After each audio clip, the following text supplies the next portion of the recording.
नमस्कार।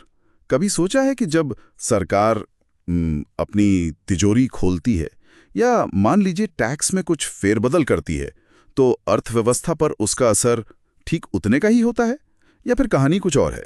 बिल्कुल, कहानी अक्सर ज्यादा पेचीदा होती है और आज हम इसी पर बात करेंगे।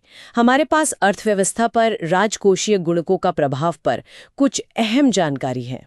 हाँ, तो आज का हमारा मकसद है इन राजकोषीय गुणकों यानी फिस्कल मल्टीप्लायर्स को समझना। जी, ये है क्या, कैसे काम करते हैं और क्यों जरूरी हैं, इस पर हम गहराई से बात करेंगे। तो शुरुआत करते हैं सरकारी खर्च के गुणक से।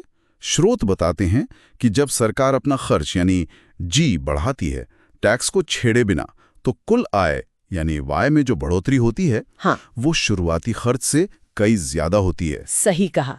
इसका एक सूत्र भी है, डेल्टा वाई बटे डेल्टा जी बराबर 1/1 माइनस सी। यहाँ सी वो हिस्सा है जो लोग अपनी बढ़ी हुई आमदनी से खर्च करते हैं। सीमांत उपभोग प्रवृत्ति कहते हैं इसे। अच्छा, तो अगर मान लें सी 0.8 है, मतलब लोग 80% ज्यादा खर्च कर देते हैं, तो गुणक 5 हो जाएगा। बिल्कुल, इसका मतलब हुआ कि सरकार अगर 100 रुपए खर्च करे, तो अर्थव्यवस्था में कुल 500 रुपए की आय पैदा हो सकती है। ये दिखाता है कि सरकारी खर्च कितना ताकतवर हो सकता है। लेकिन ये 5 गुना असर होता कैसे है? मतलब ये सिर्फ कागज पर है या असल में होता है? नहीं, असल में होता है।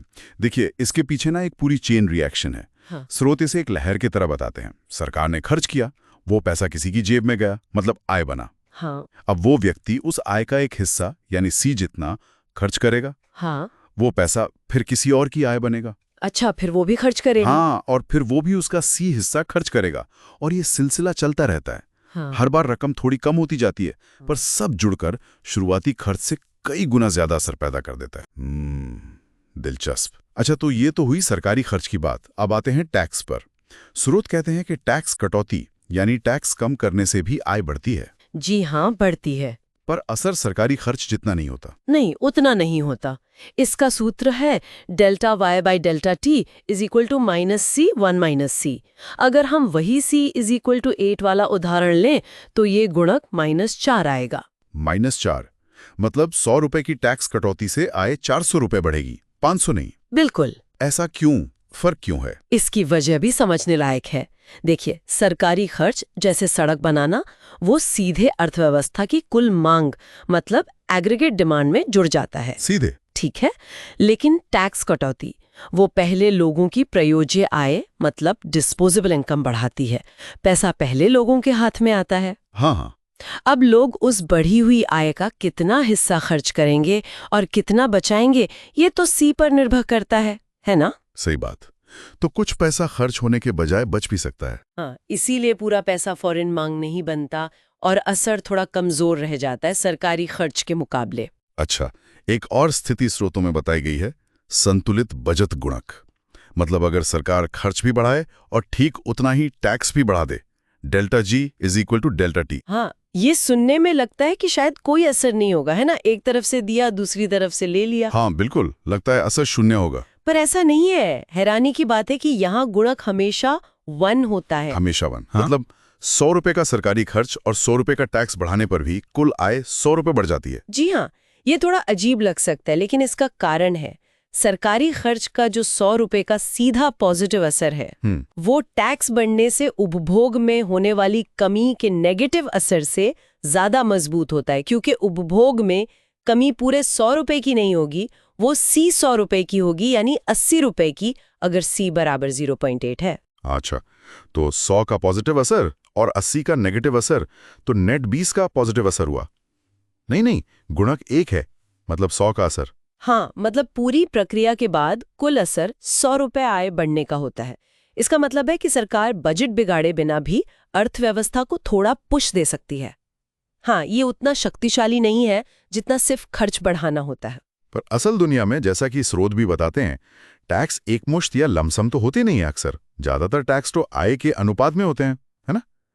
टी बराबर टी वाई, जहां टी टैक्स की दर है। बिल्कुल सही। और जब ऐसा होता है तो गुणक की कहानी थोड़ी बदल जाती है। बदल जाती है? कैसे? गुणक का मान कम हो जाता है।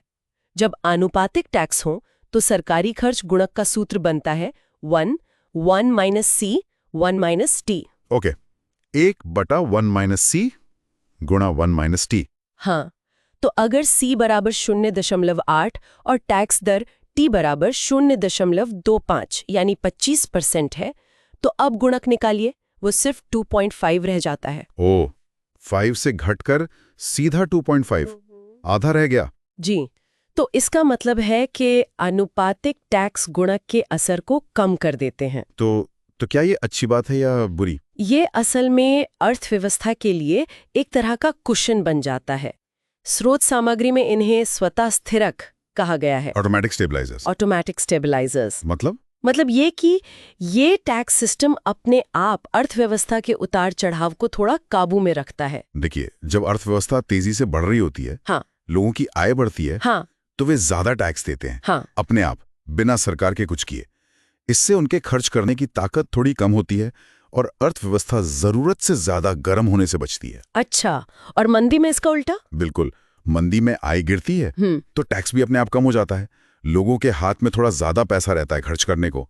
इससे गिरावट को थमने में मदद मिलती है। कमाल है। तो ये सिस्टम अर्थव्यवस्था को बाहरी झटकों के लिए ज्यादा लचीला बनाता है। एकदम सही। हाँ, ये बहुत महत्वपूर्ण काम करते हैं स्वतंत्र। ठीक है, अब एक आखिरी बात पे आते हैं।